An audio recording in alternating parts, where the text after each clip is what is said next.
I was at the DMV 2 years ago, bored out of my mind, waiting for my number to be called.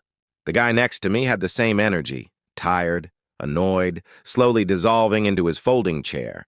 We made some dumb small talk about how depressing the fluorescent lights were.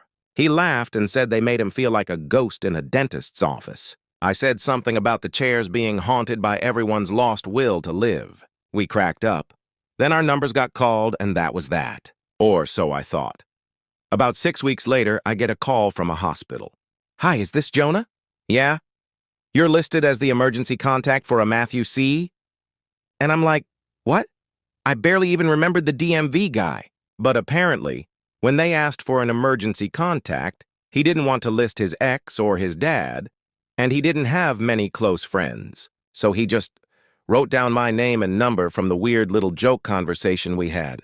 Said I had safe energy, whatever that means. I don't know what possessed me, but I went to the hospital. He'd collapsed at work from dehydration and exhaustion. He was fine mostly, needed rest. But he looked shocked when I walked in. "You actually came," he said. I shrugged and said, "Kinda rude not to after all we went through at the DMV. He laughed so hard he started coughing. Anyway, that should have been the end of it. But we stayed in touch.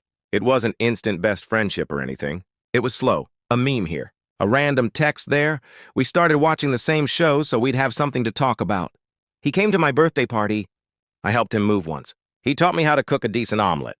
I didn't realize how close we'd gotten until a year had passed and I was just at his apartment 3 days a week. Like it was normal. Then last spring he told me his ex was pregnant. He was scared, but he wanted to be there, whatever happened. I didn't know what to say. I just sat there while he stared at the floor. "She might not even let me be involved," he said. "But if she does, I think I want to try, like actually try to be good at it." I told him I'd help. I didn't even think before I said it. It just came out. Now the baby's here. Her name is June. She has a terrifying scream and a forehead wrinkle that makes her look 80 years old when she's mad. She likes when I read the same book 3 times in a row and scream babbles if I stop. I'm not her parent. I'm not even technically family. I'm just the emergency contact who showed up.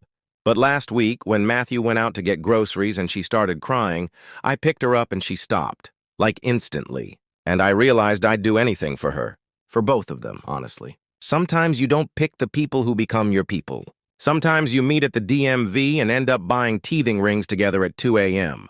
Life is weird, but weird can be love if you let it be.